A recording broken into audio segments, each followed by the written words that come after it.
بسم الله الرحمن الرحيم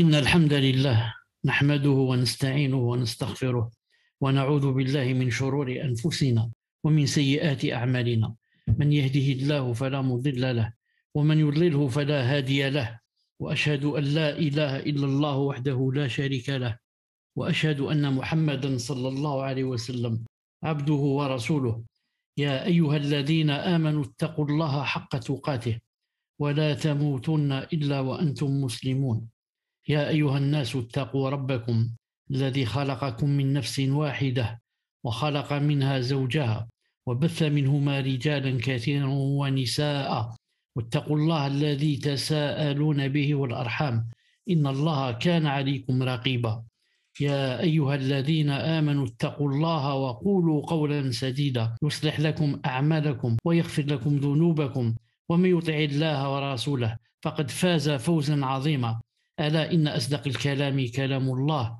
وخير الهدي هدي محمد صلى الله عليه وعلى آله وسلم وشر الأمور محدثاتها وكل محدثة بدعة وكل بدعة ضلالة وكل ضلالة في النار أما بعد حياكم الله جميعا.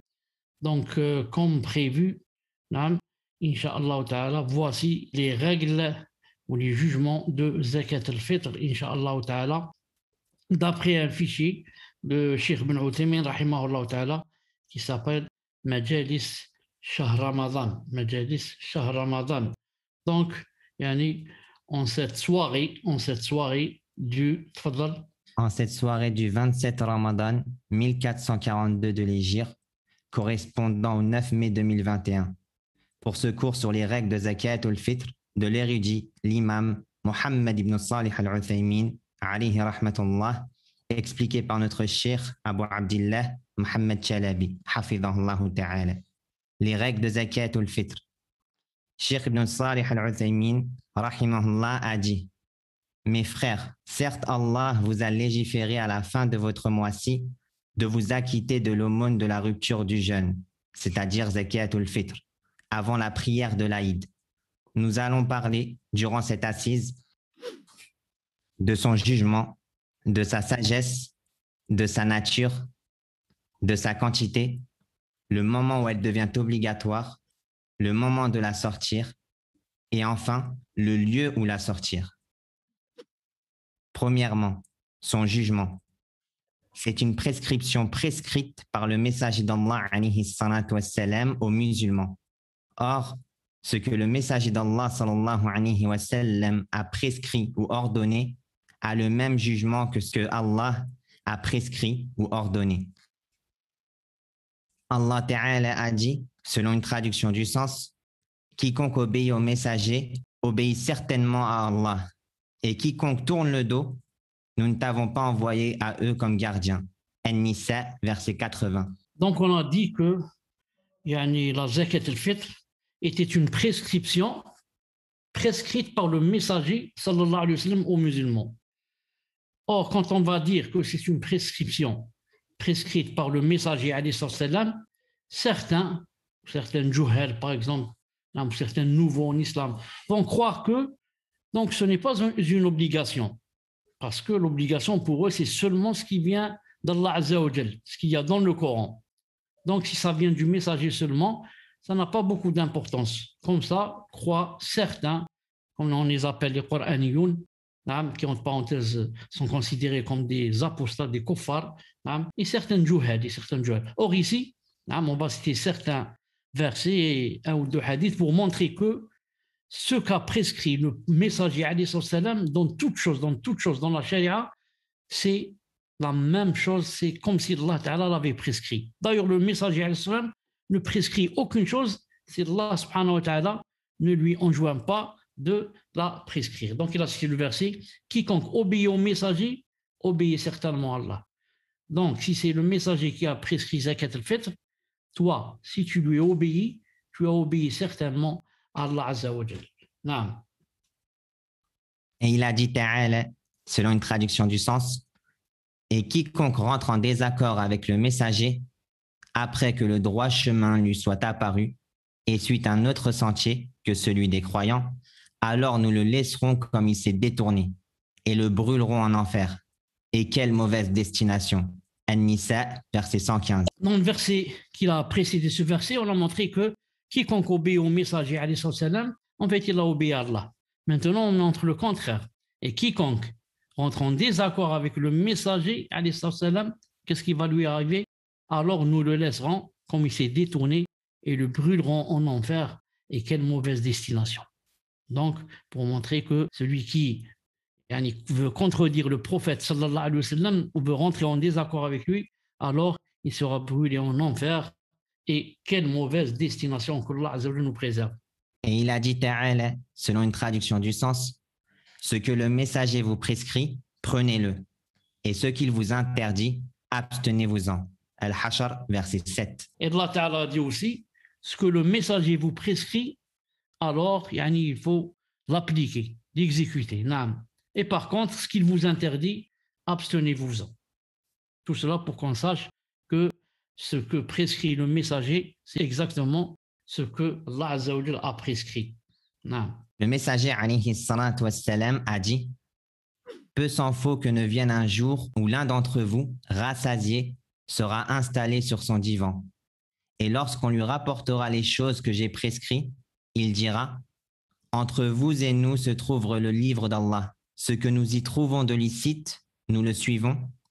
Certes, ce qu'a interdit le messager d'Allah alayhi salatu wassalam est comme ce qu'Allah a interdit. » Voir Silsilatul Sahiha numéro 2869. Donc dans ce hadith, le prophète sallallahu alayhi wa sallam, subhanallah al-azim, c'est comme Allah Azza wa Jalla lui a levé comme ça, comme un rideau, pour qu'il puisse voir quelque chose de l'avenir. Alors imaginez ce qu'il a dit. Il a dit, peu s'en faut que ne vienne un jour, et ce jour bien sûr est venu, où l'un d'entre vous, rassasié, écoute bien, lorsqu'il remplit son ventre, maintenant il n'a plus rien à dire, il veut chanter, qu'est-ce qu'il va dire? Installé sur son divan. Donc le divan n'existait pas au temps du prophète, mais il a su que donc il sera installé sur son divan.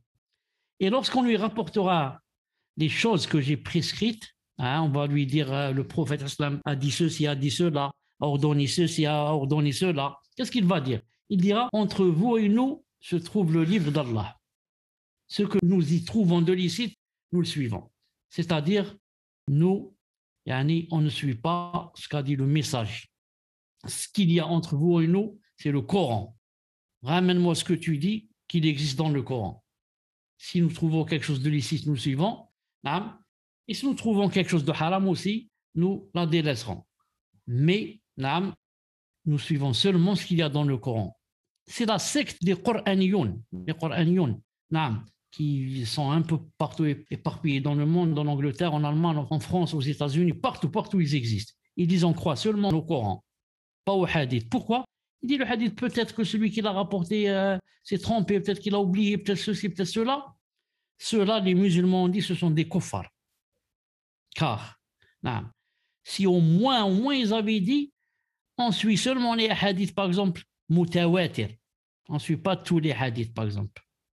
Au moins, ça c'est grave, mais à la rigueur. Pourquoi j'ai dit ça? Parce que si on ne suit pas le prophète sallam, ces hadiths, donc qu'est-ce qu'on fait des versets où ils disent obéissez à Allah, obéissez au message. Mais au moins, si tu suis au moins le mutawatir, peut-être tu peux dire ya Allah, moi j'ai suivi le messager al-Salam, mais seulement dans les hadiths mutawatir. Même cela n'est pas possible, c'est la secte des bid'a qui dit comme ça. Mais ceux-là, ils disent non, seulement ce qu'il y a dans le livre, on le suit. Alors le messager a dit, sallallahu alayhi wa sallam, certes, ce qu'a interdit le messager d'Allah est comme ce qu'a interdit Allah Azza wa Jalla. C'est la même chose. Ce qu'a interdit le messager d'Allah, c'est comme ce que Allah Azza wa Jalla a interdit. Donc il n'y a pas d'excuse à quelqu'un qui dit, si on lui rapporte un jugement d'une chose, il dit ça c'est un hadith, c'est pas un verset. On lui dit, certes, ce qu'a interdit ou ordonné le messager, c'est comme ce qu'Allah a interdit ou ordonné. Non. C'est une prescription qui incombe à l'adulte comme à l'enfant, à l'homme comme à la femme, au libre comme à l'esclave parmi les musulmans. Abdullah ibn Umar radiallahu anhuma rapporte Le messager d'Allah alayhi salatu wassalam, a imposé l'aumône de la rupture du jeûne de Ramadan d'un sa' de date ou d'orge pour tout individu, esclave ou libre, homme ou femme, enfant ou adulte parmi les musulmans, par Al-Bukhari et Muslim. Donc, cette aumône qui s'appelle Zakatul Fitr, elle est obligatoire pour tout individu musulman, il a dit ici, qu'il soit esclave ou libre, qu'il soit homme ou femme, qu'il soit enfant ou adulte, à condition seulement qu'il soit un musulman. Elle n'est pas obligatoire dans le cas du fœtus dans le ventre de sa mère, sauf si on veut le faire en tant qu'œuvre surérogatoire. Alors il n'y a pas de mal à le faire. En effet, l'émir des croyants Uthman, radiallahu anhu, l'a donné pour le fœtus. Pour le bébé qui se trouve dans le ventre de sa mère, ce n'est pas une obligation de donner zakat al-fitr pour lui. Naam. Mais si quelqu'un veut la donner en ce sens que c'est seulement recommandé, il peut la donner comme Uthman ibn Affan, radiallahu ta'ala anhu, l'émir des croyants, l'a donné. Mais on ne peut pas dire qu'elle est obligatoire, bi'idhnillahi ta'ala.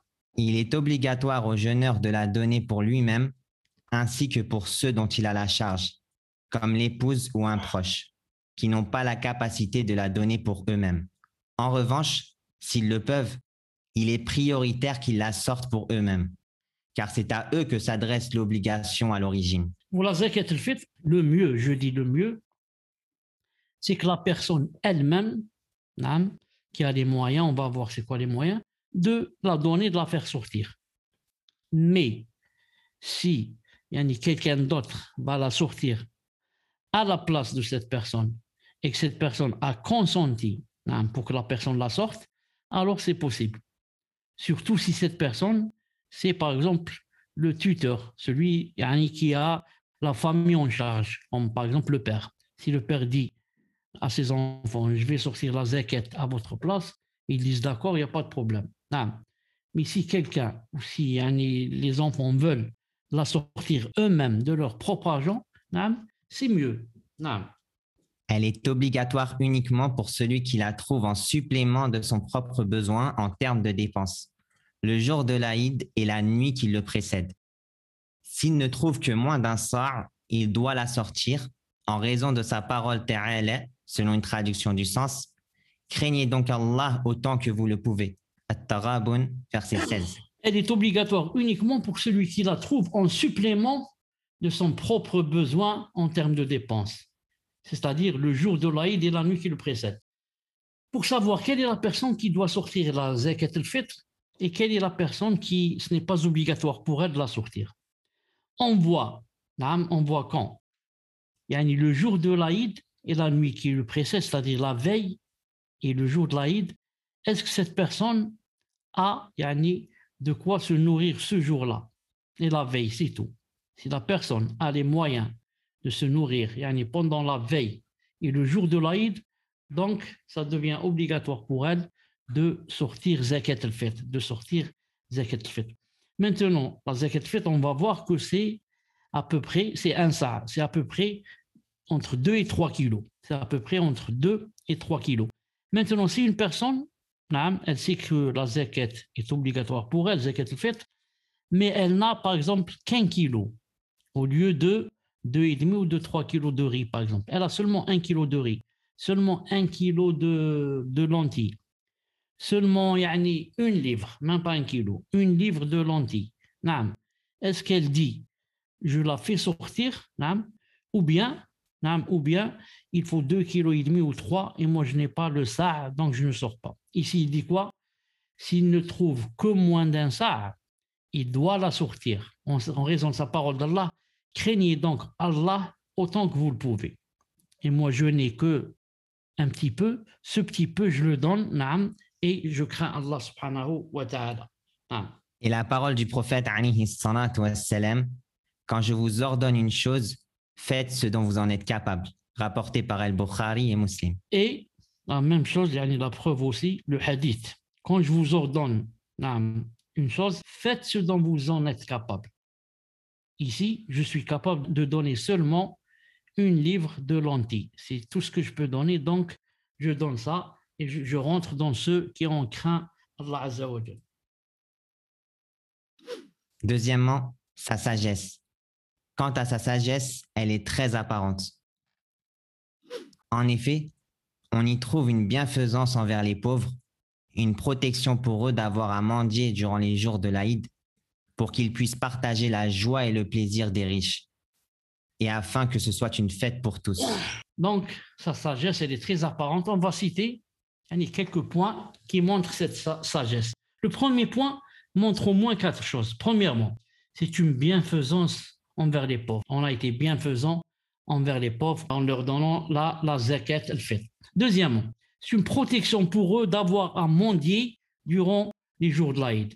Donc, quand je lui ai donné ma zakat, je l'ai protégé, donc il ne va pas mendier pendant les jours de l'Aïd. Troisièmement, il va partager la joie et le plaisir des riches, pour qu'il puisse partager la joie et le plaisir des riches.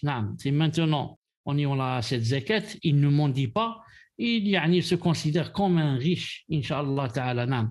Et enfin, afin que ça soit une fête pour tous. Tout le monde est content, tout le monde est gai, tout le monde est joyeux, tout le monde est rayonnant de bonheur. Alhamdulillah. Autre point. Il s'y trouve aussi le comportement de la générosité et l'amour de consoler les autres.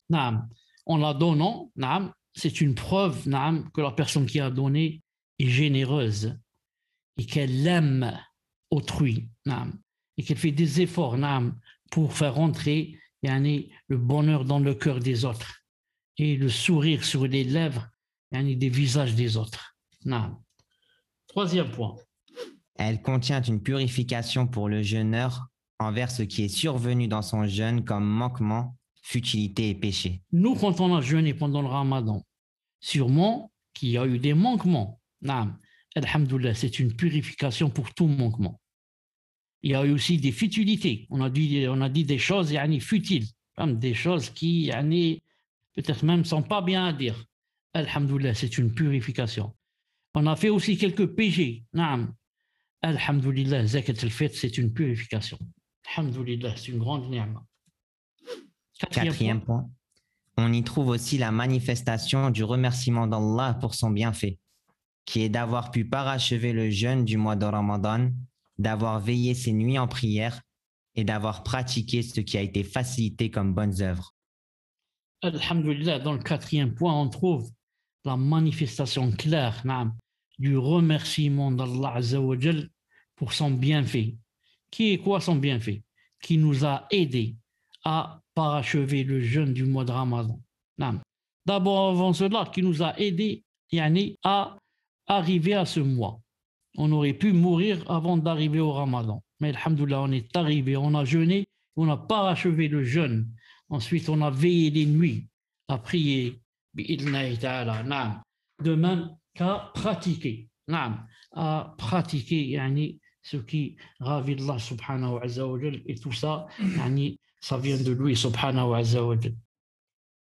D'après Ibn Abbas, radiyallahu ta'ala anhuma, le messager d'Allah alayhi salatu wassalam, a imposé l'aumône de la rupture du jeûne comme une purification du jeûneur des propos inutiles ou obscènes et une subsistance pour les pauvres. Donc regardez la hikmah de zakat al-fitr, elle a été imposée comme une purification du jeûneur des propos inutiles et obscènes, et aussi, elle a une deuxième fonction, c'est une subsistance pour les pauvres, alhamdoulilah. Celui qui la donne avant la prière, elle est alors une zakat acceptée. Et celui qui la donne après la prière, c'est une aumône parmi les aumônes. Abu Daoud, numéro 1609. Et ce hadith est sahih, authentifié par Sheikh al-Albani. Donc, la zakat doit être donnée avant la prière de l'Aïd. C'est pour cela que c'est dans la sunna que la prière de l'Aïd, on l'a fait un peu tard. Ce n'est pas comme la prière du sacrifice qui est un peu tôt pour que les gens aillent et sacrifier le mouton et qu'ils aient le temps. Mais maintenant, c'est le contraire. On doit retarder un peu la salade de l'Aïd, l'Aïd du Ramadan qui vient après le Ramadan. Pourquoi? Pour que les gens aient le temps de donner la zakat. Donc, son meilleur moment, c'est quoi? C'est avant la salade. Celui qui la donne avant la salade, c'est une zakat acceptée. Celui qui la donne après la prière, c'est une aumône parmi les aumônes, mais il n'a pas fait sortir la zakat. Non. Troisièmement, sa nature. Quant à la nature de ce qu'il est obligatoire de sortir, il s'agit de la nourriture des humains, à savoir les dattes, le blé, le riz, les raisins secs, le fromage asséché ou autres parmi les nourritures des fils d'Adam. Donc, ce qu'il faut savoir, déjà, c'est que par rapport à la nature du zakat al-fitr, il faut que ça soit quelque chose que les humains mangent, comme les dattes, le blé, le riz, les raisins, le fromage ou autres parmi les nourritures des fils d'Adam. En effet, dans les deux recueils authentiques, dans le hadith d'Ibn Umar, radiallahu anhuma, il dit: le messager d'Allah alayhi salatu wassalam, a imposé l'aumône de la rupture du jeûne de Ramadan d'un sa' de dattes ou d'orge, rapporté par Al-Bukhari et Muslim. Donc ici, il étaye aussi que ça doit faire partie de la nourriture des humains. Il dit ici un sa' entre 2 et 3 kilos de dattes ou d'orge. L'orge faisait partie de leur nourriture à cette époque. Comme a dit Abu Sa'id al-Khudri, radiallahu anhu, à l'époque du prophète alayhi salatu wassalam, nous donnions le jour de la rupture du jeûne un sa' de nourriture. Et notre nourriture était constituée d'orge, de raisins secs, de fromage asséché et de dattes. Al-Bukhari. Donc, qu'est-ce qu'il a dit Abu Sa'id al-Khudri radiallahu anhu? À l'époque du prophète alayhi salam, nous donnions le jour, la zakat al-fitr, un sa' de nourriture. Et c'était quoi notre nourriture? Leur nourriture. Elle était constituée d'orge, raisins secs, fromage asséché et de dattes. Non. Le fait de la sortir sous forme de nourriture pour les bestiaux n'acquitte pas l'obligation, car le prophète sallallahu alayhi wa sallam l'a prescrite en tant que nourriture pour les pauvres, non pour les bestiaux. Non. Pourquoi on a cité au début qu'il fallait qu'elle fasse partie de la nourriture des êtres humains? Et il dit aussi que si on la fait sortir en tant que nourriture des bestiaux, ça n'acquitte pas l'obligation. Car la personne, si on ne lui explique pas, peut-être qu'elle croit qu'on peut sortir de toute chose. Et quelqu'un qui vit à la campagne, qui est un fermier par exemple, il a une écurie où il a plein de foin par exemple, des bottes de foin. Il dit, moi je vais sortir par exemple 20 bottes de foin en tant que zakat al-fitr. On lui dit, il y a une condition. La zakat al-fitr, il faudrait que ça soit de ce qu'on mange nous, les humains, pas les bestiaux. La botte de foin, c'est pour le cheval, la vache, et les autres animaux. Nous, on parle de zakat al-fitr qui est pour les êtres humains. Donc, ce n'est pas valable de la faire sortir comme nourriture de bestiaux. Et l'obligation n'est pas non plus acquittée en la sortant sous forme d'habits, tapis, ustensiles, affaires et autres parmi les choses qui ne sont pas de la nourriture pour humains. Car le prophète alayhi salatu wassalam l'a prescrite sous forme de nourriture. Alors on ne doit pas outrepasser ce qu'a désigné le messager alayhi salatu wassalam. Sallallahu alayhi wa sallam. Et le messager a bien dit que tu'matan din masakin. Tu'ma, il a dit c'est une nourriture pour les pauvres. Donc, si nous, on décide de faire ce qu'on veut, ce n'est pas accepté. On dit, moi, je veux la faire sortir en tapis. J'ai 2 ou 3 tapis, je vais donner ça comme zakat al-fitr. Ou bien j'ai un service. Il y a un service à café très beau qu'on m'a offert, je vais le donner en zakat al-fitr. Ce n'est pas accepté. Affaires et autres parmi les choses qui ne sont pas de la nourriture, ce n'est pas accepté. Quelqu'un va dire, je vais donner mon portable, mon téléphone, mon laptop. Tout cela n'est pas accepté. Vends ton laptop, vends ton portable et achète le riz et les lentilles. Non. L'obligation n'est pas acquittée en donnant le montant de la nourriture, car cela contredit ce qu'a ordonné le messager d'Allah alayhi salatu wassalam. Il a été authentiquement rapporté de lui, sallallahu alayhi wa sallam, qu'il a dit: celui qui fait une œuvre sur laquelle n'est pas notre ordre, alors celle-ci est rejetée.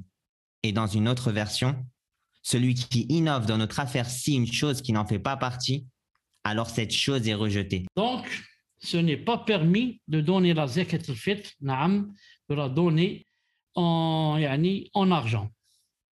Si on donne le montant, naam, cela n'est pas accepté car cela contredit ce qu'a ordonné le messager. Il a ordonné qu'elle sorte en nourriture. Et il a dit, celui qui fait une œuvre sur laquelle n'est pas à notre ordre, alors celle-ci est rejetée.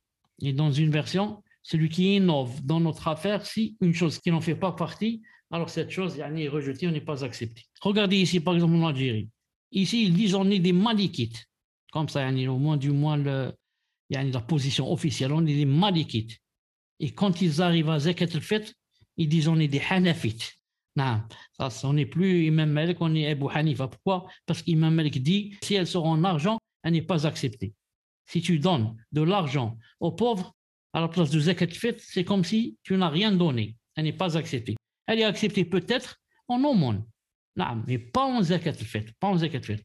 Alors ici, quand ils ont trouvé que l'Imam Malik a dit qu'il faut que ça soit seulement nourriture, ils ont dit on prend de l'avis de Abu Hanifa. Maintenant, Imam Malik, on l'oublie ici. Non. D'autre part, sortir le montant de la nourriture contredit la pratique des compagnons qu'Allah les agrée.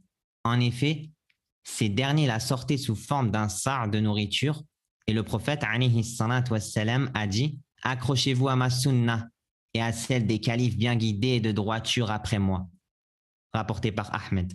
Authentifié par Cheikh Al-Albani rahimahullah. D'autre part, si on va sortir le montant de la nourriture à la place de la nourriture, ceci contredit la pratique des compagnons qu'Allah les agrée radiyallahu ta'ala anhum.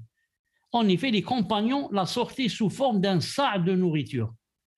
Et le prophète, qu'est-ce qu'il a dit? Alaykum bi sunnati wa sunnati al-khulafa ar-rashidin al-mahdiyyin min ba'di. Donc, accrochez-vous à ma sunna et celle des califes bien guidés. Et les califes bien guidés la sortaient en quoi? En nourriture. Donc, si on la sort en argent, on a contredit la sunna des califes bien guidés et on a contredit la sunna du prophète sallallahu alayhi wa sallam. De surcroît, Zakat ul-Fitr est une adoration obligatoire d'une nature désignée. Alors l'obligation n'est pas acquittée en la sortant sous une autre nature que celle qui a été désignée. Tout comme l'obligation n'est pas acquittée en la sortant à un moment différent du moment désigné. De surcroît, Zakat al-Fitr, c'est une adoration obligatoire qui a été désignée. Non, il a désigné, il a des sa', min, tamr, lentilles, ceci, cela. Non, il n'a pas cité lentilles, mais il a dit sa', min, orge et autre chose. Non. Et c'était ce qu'ils mangeaient à leur époque. Alors, maintenant, si on va la sortir sous une autre nature que celle qui a été désignée, elle ne sera pas acceptée. Tout comme si on va la sortir à un moment qui n'est pas désigné. Est-ce qu'on peut sortir Zakat al-Fitr, par exemple, un mois avant le Ramadan ou là, au début du Ramadan? Non, on ne peut pas. Non, il faut que ça soit à la fin. Ça. Est-ce qu'on peut sortir Zakat al-Fitr 2 mois auparavant? On ne peut pas. Comme elle a un moment spécial, elle a aussi une nature spéciale. Non.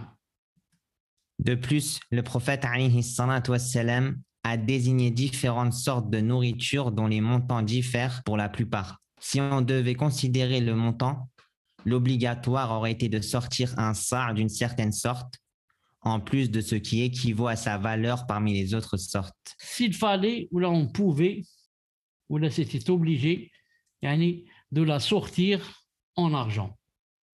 Nous, on voit que le prophète sallallahu alayhi wa sallam a désigné différentes sortes. Et ces sortes varient par rapport au prix d'une sorte à l'autre. Si on va voir, je donne un exemple très simple. On va prendre par exemple le riz.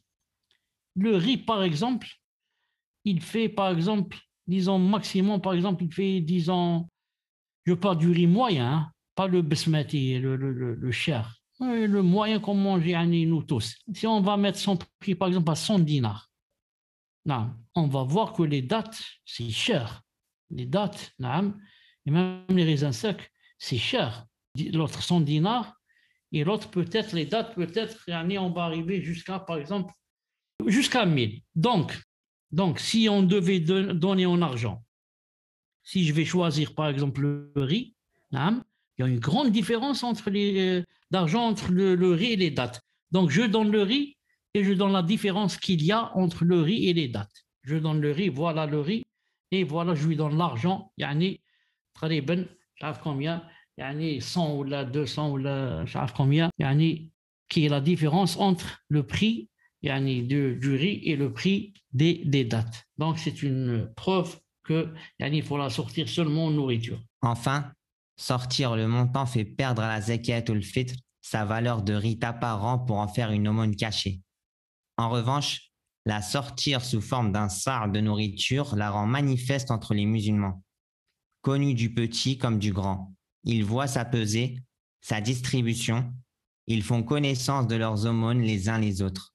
Contrairement au cas où elle est donnée sous forme de dirham que sort la personne, de manière cachée entre elle et celui qui la reçoit. Si on va donner la zakat al-fitr, en montant, ça va lui faire perdre sa valeur de rite apparent. Car ça va devenir quoi? Ça va devenir quelque chose de caché. Je vais chez le pauvre, je frappe à la porte, il sort, je lui donne l'argent, il rentre. Donc personne ne nous a vus, et c'est devenu quelque chose de caché entre moi et le pauvre. Alors que zakat al-fitr, c'est pas ça le but. Le but, c'est de faire d'elle un rite apparent. Un rite apparent. C'est pour ça que si on va la donner sous forme de nourriture, ça la rend manifeste entre les musulmans. Elle va être connue du petit comme du grand. Tout le monde voit sa pesée. Tout le monde voit sa distribution, qu'on est en train de la distribuer. Ils font connaissance de leurs aumônes les uns les autres. C'est pour cela que si maintenant on va la donner en argent, son rite ne sera plus apparent.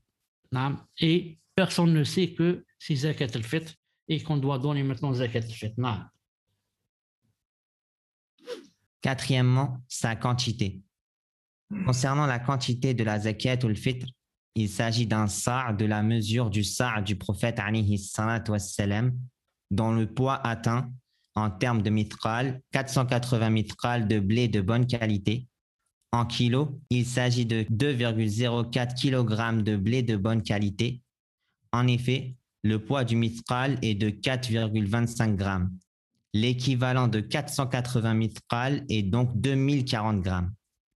Si la personne veut connaître le sa' prophétique, qu'elle pèse 2 kg et 40 grammes de blé de bonne qualité, puis elle les met dans un récipient qui prend cette quantité en le remplissant, puis elle s'en sert pour mesurer le volume. La zakat al-fitr, c'est quoi? C'est un sa'. Il s'agit d'un sa'. Un sa', c'est quoi? C'est on va regrouper les deux mains ouvertes.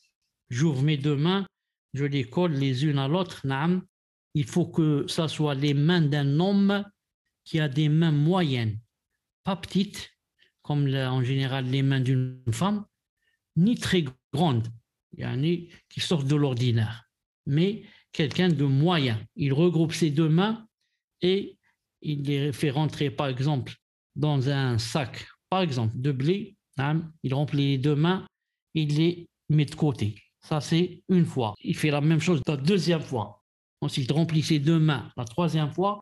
Il remplit ses deux mains la quatrième fois. Ensuite, on pèse ce qu'on a maintenant de côté, ce qui a été rempli 4 fois par les deux mains.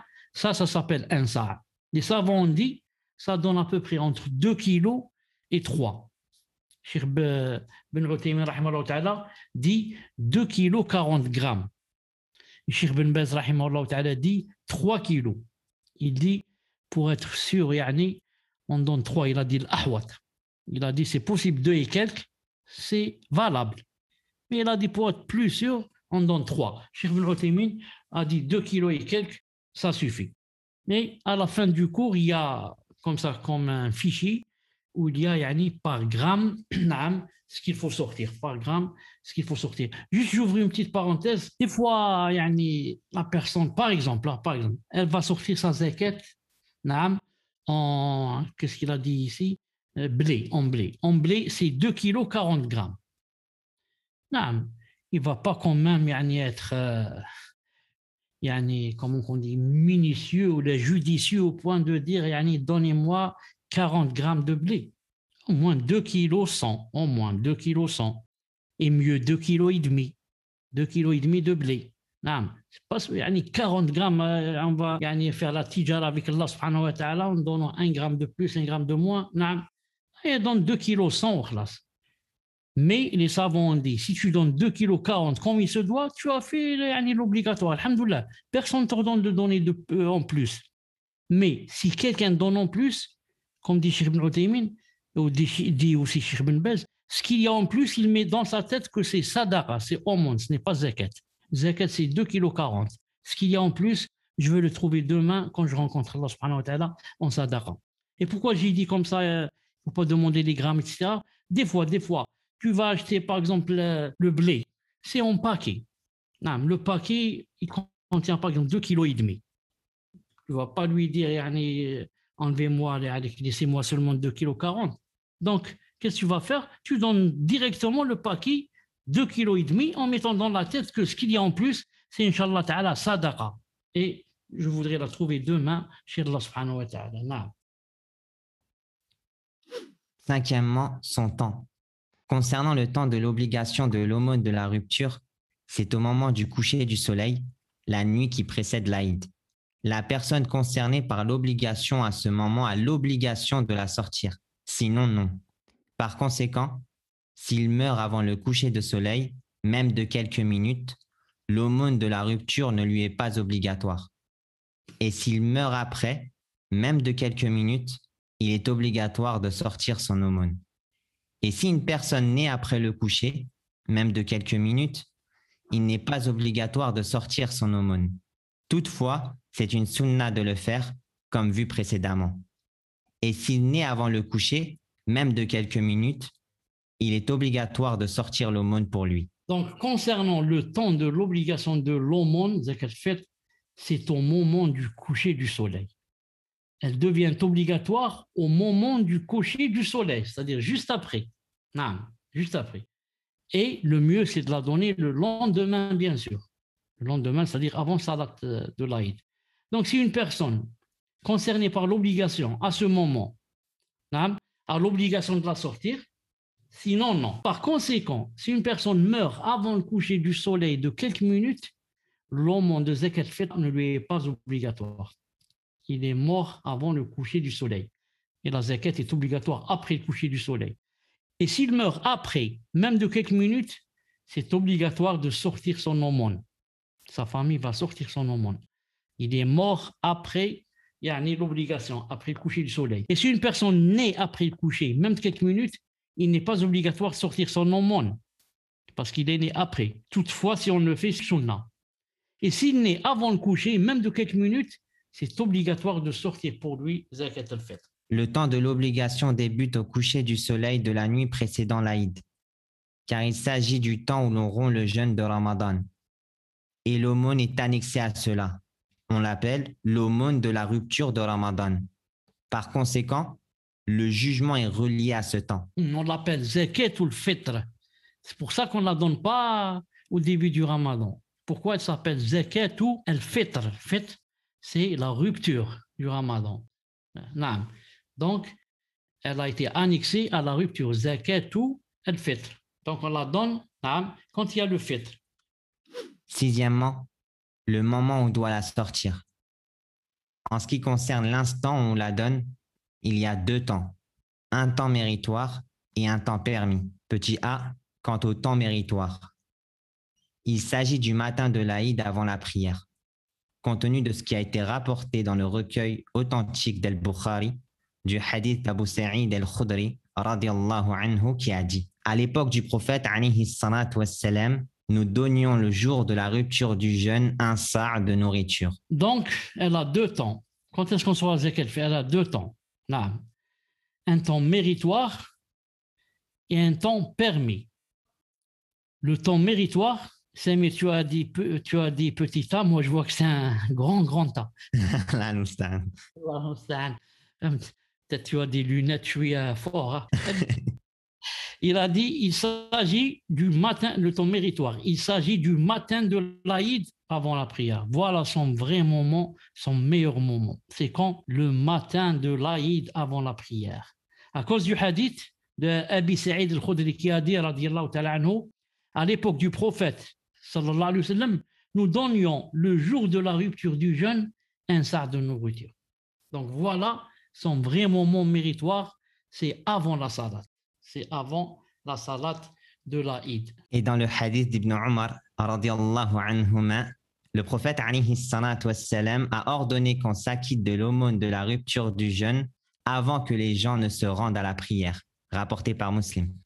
Donc c'est, comme on a dit, avant d'aller à la prière, bi'idhnillahi ta'ala.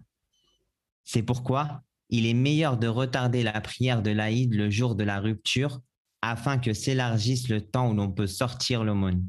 C'est pour ça qu'il est demandé à l'imam de retarder un peu la salat de l'Aïd. Pourquoi? Pour que les gens puissent sortir l'aumône bi'idhnillahi ta'ala. Grand B. Grand B, B majuscule. Quant au temps de permission, il s'agit d'avant l'Aïd d'1 ou 2 jours. Dans le recueil authentique d'Al-Bukhari, d'après Nafi' qui dit « Ibn Omar donnait pour l'enfant et l'adulte. Il donnait même pour mes enfants. Il l'a donné à ceux qui l'acceptaient et il la recevait avant la rupture d'1 jour ou 2. Il n'est pas permis de retarder la sortie de l'aumône après la prière de l'Aïd. S'il la retarde après la prière de l'Aïd sans excuse, elle ne sera pas acceptée de lui, car elle déroge à ce qu'a ordonné le messager d'Allah alayhi salatu wassalam. Donc on a vu que le moment c'était, il y a 2 moments. Le moment méritoire qui est avant la salat, juste avant la salat. Et le moment de permission, c'est de la donner 1 ou 2 jours avant l'Aïd. Car il faut dire la vérité. Si on va laisser jusqu'à avant salat de l'Aïd, ce sera très difficile. Comment trouver le pauvre là avant la salat de l'Aïd et où le trouver? Et il y a la salat qui nous attend. Sauf bien sûr si, premièrement, l'imam va retarder la salat et deuxièmement, j'ai donné rendez-vous avec celui à qui je vais donner la zakat. Je lui dis, viens demain, on se rencontre avant la salat, je te la donne. Ce serait magnifique, alhamdoulilah. À part cela, c'est permis de la donner 1 ou 2 jours auparavant. Mais attention, ceux qui ont dit cela, ils ont vu d'abord que c'est difficile de la donner le matin de l'Aïd et deuxièmement, ils ont cité le hadith d'Abdullah ibn Omar qui est authentique, comme quoi il donnait pour l'enfant et l'adulte, il l'a donné à ceux qui l'acceptaient et il la recevait avant la rupture d'un jour ou 2. Donc ils ont dit, voilà Abdullah ibn Omar, un sahabi très connu, le fils de Omar ibn Khattab, il l'a donné avant l'Aïd, 1 jour ou 2. Il l'a donné à ceux qui l'acceptaient et il l'a recevait avant la rupture 1 jour ou 2. Donc nous aussi, on va donner la zakat 1 jour ou 2 avant l'Aïd. Mais, on dit attention, il faut bien comprendre ce que faisait Abdullah ibn Omar et ce que veut dire ce hadith. Quand il a dit, c'est Nafi' qui dit, qui parle d'Ibn Omar, quand Nafi' a dit qu'Abdullah ibn Omar l'a donné 1 jour ou 2 avant, il l'a donné à ceux qui l'acceptaient et qui la recevaient avant la rupture 1 jour ou 2, il ne parlait pas des pauvres. Il n'a donné pas aux pauvres qui la recevaient 1 jour ou 2. Mais il l'a donné à ceux qui acceptaient de la prendre 2 jours ou 1 jour auparavant pour la redonner le jour de l'Aïd le lendemain. Il a donné au wukala. Wukala, c'est quelqu'un à qui on donne procuration. C'est comme si maintenant, par exemple, on la donne à une association qui est thiqa, qui est fiable, qui est intègre, qui sont peut-être des salafis. On sait qu'ils ne la sortent qu'en nourriture et on sait qu'ils vont la sortir le matin de l'Aïd. Donc, Abdullah ibn Omar l'a donné à ces gens-là. 2 jours avant l'Aïd, il l'a donné à ces gens-là qui eux-mêmes l'acceptaient et la faisaient sortir le jour de l'Aïd. Donc, pour dire qu'on peut la sortir 1 jour ou 2 avant l'Aïd, pour dire qu'il y a un hadith ou là, atar ou là, il n'y a pas. Non. Seulement les savants ont dit, se basant sur ça, ils ont dit c'est difficile de la donner le jour de l'Aïd. Donc nous, on va prendre de ce qu'a dit Nafi' en ce qui concerne Abdullah ibn Omar, même si je viens d'expliquer que ce n'est pas son sens. Et d'ailleurs même ceux qui se sont basés sur l'incident de ce qui s'est produit entre Abi Hurayra radiyallahu ta'ala anhu et le shaitan lorsqu'il est venu voler la zakat al-fitr et que Abu Hurayra l'a arrêté pendant 3 fois et qu'il lui a appris a été coursé. Aussi ici le dalil n'est pas clair car ça, ce qu'a fait le shaitan, c'est du vol. Abu Hurayra, c'est pas lui qui a voulu lui donner zakat al-fitr 2 ou 3 jours avant, mais c'est le shaitan qui est venu voler. Naam, Allah azza wa jal a'lam. Or, on a précédemment vu dans le hadith d'Ibn Abbas radiyallahu anhuma, que celui qui la donne avant la prière, elle est alors une zakat acceptée. Et celui qui la donne après la prière, c'est une aumône parmi les aumônes.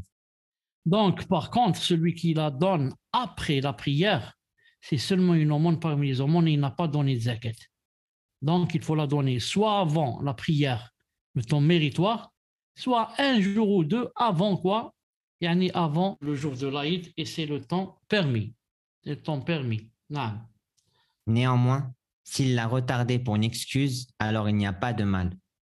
Mais des fois, naam, on peut yani, ne pas la donner avant l'Aïd.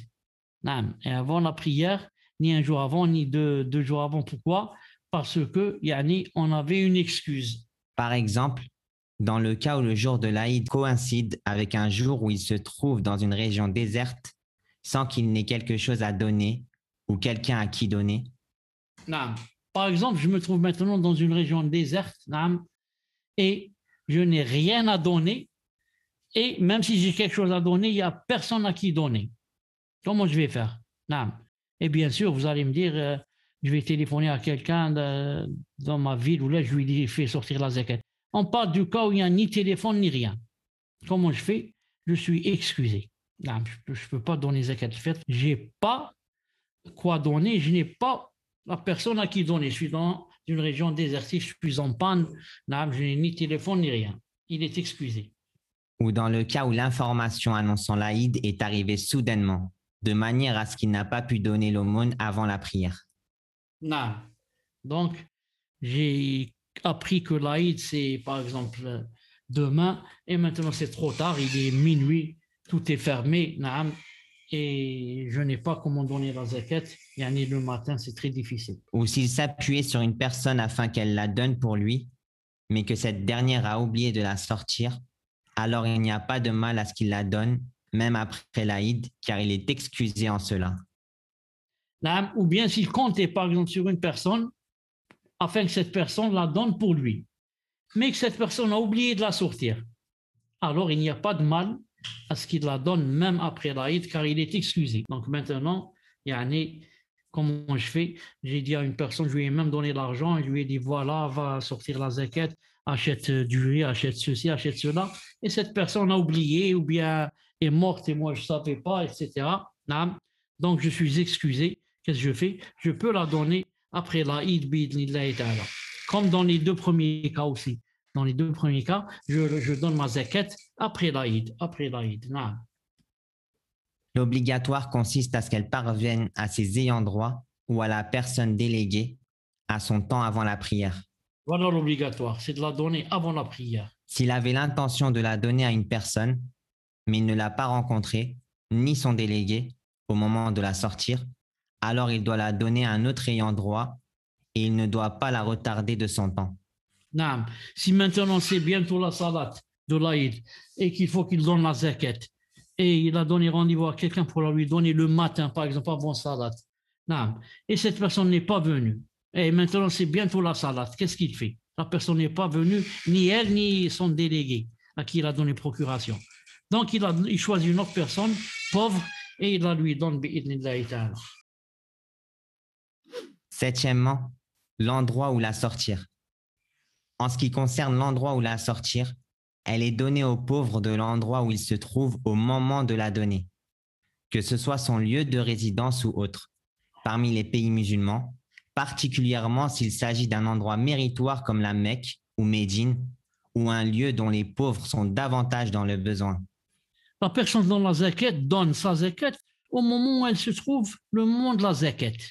Si maintenant il y a des difficultés à la donner au moment où je suis, comme on a dit, on a vu plusieurs fois, il délègue quelqu'un dans son pays, il téléphone à son fils ou à son père, là, il lui dit, fais sortir la zakat à ma place, il n'y a pas ici, yani, où donner la zakat. Sinon, le mieux, c'est de la donner à yani, l'endroit où on est au moment de la zakat, bi'idhnillah. S'il se trouve dans un pays où il n'y a personne à qui on donne la zakat, ou s'il ne connaît pas les ayants droit qui s'y trouvent, il doit déléguer quelqu'un qui la donnera pour lui dans un endroit où se trouve un ayant droit.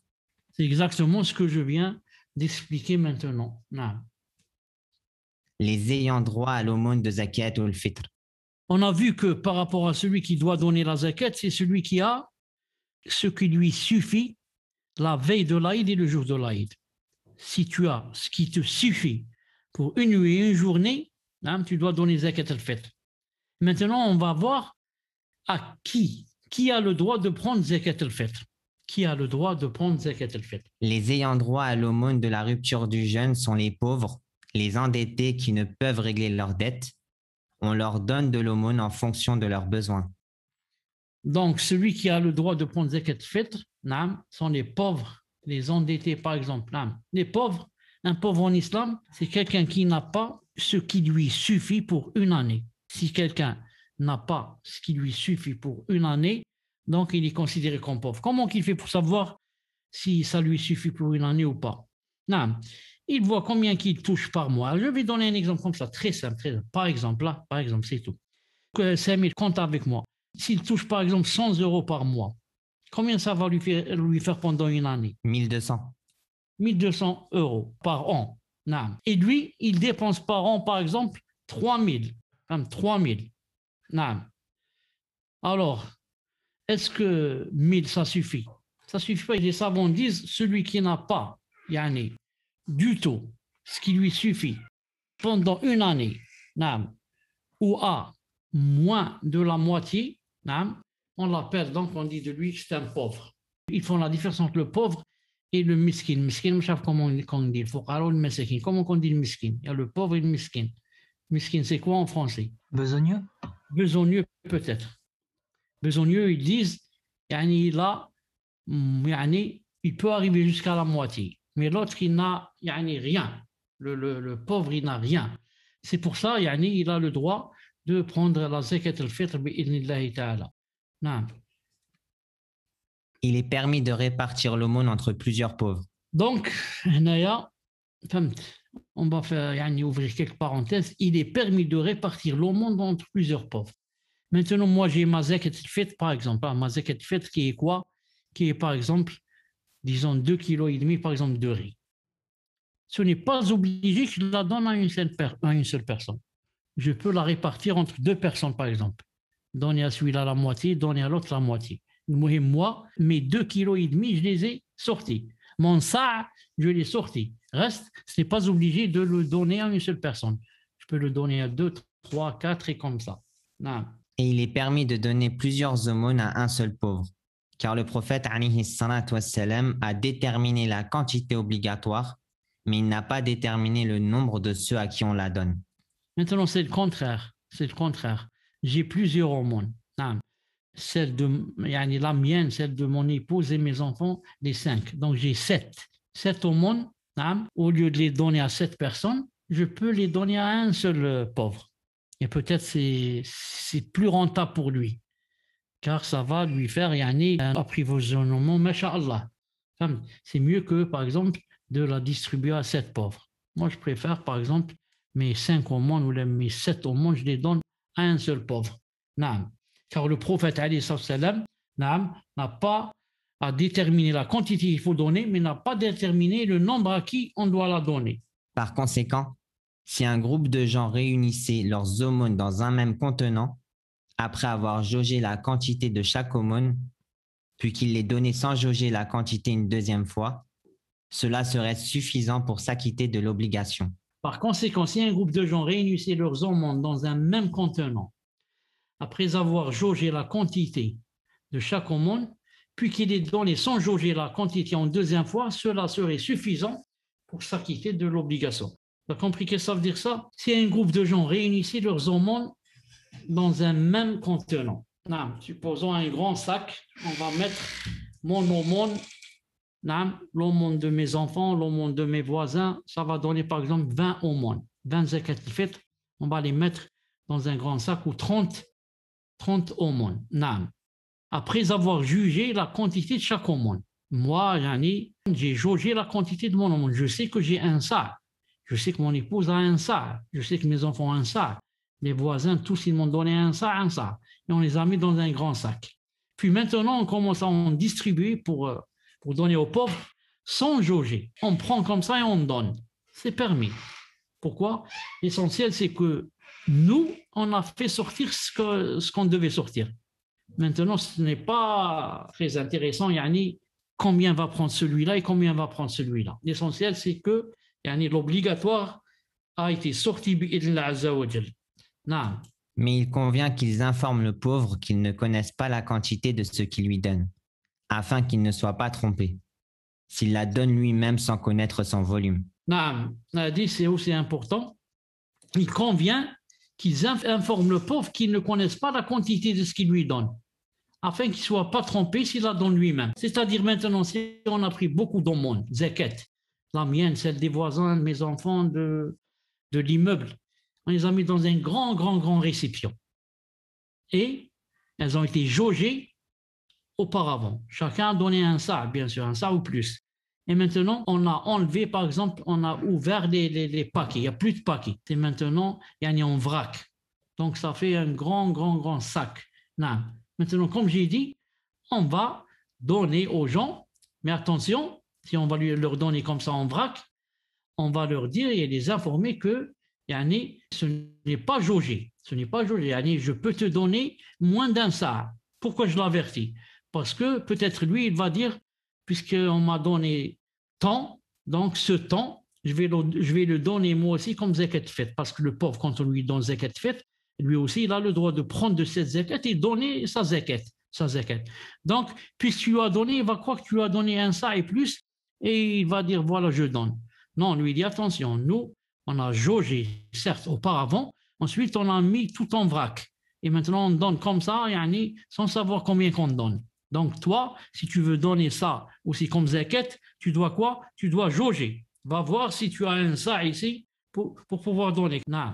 Enfin, sache qu'il est permis au pauvre, s'il prend l'aumône d'une personne, de la donner pour lui ou un autre de sa famille, s'il l'a jaugée ou si celui qui la lui a donnée l'a informé qu'elle est complète et qu'il a confiance en ses propos. Voilà, enfin, sache qu'il est permis au pauvre, s'il prend l'aumône, de la donner aussi, lui aussi, il peut la donner en zakat. Tu donnes à quelqu'un la zakat, et lui aussi, il donne la zakat. Non. Mais à condition, comme j'ai dit, il faut qu'il sache si elle a été jaugée ou pas. Ou si celui qui lui a donné l'a informé qu'elle est complète et qu'il a confiance en lui, il lui a vraiment donné une zakat complète, comme ça, pour que s'il donne lui, il la donne complète. Juste pour revenir un peu, Marshall, on a terminé, donc on est sur ici, combien qu'on est? 24 sur 27. Il reste seulement 3 diapos. Juste pour dire que par rapport, pour revenir par rapport à celui qui prend la zakat, qui a le droit de la prendre, on avait dit que c'était le faqir, le pauvre. Il y a le faqir et le miskin. Mais les savants font la différence entre les deux. Ils disent que le pauvre, le faqir, c'est celui qui ne possède rien, il n'a vraiment rien, ou bien il possède moins de la moitié que ce que lui suffit une année. Moins de la moitié que ce que lui suffit une année. Contrairement au miskin, au besogneux, qui lui, il a la moitié, alhamdoulilah, il a la moitié de ce que lui suffit une année, mais il n'a pas ce qui lui suffit toute une année. Il a seulement la moitié. S'il a seulement la moitié, il s'appelle un miskin.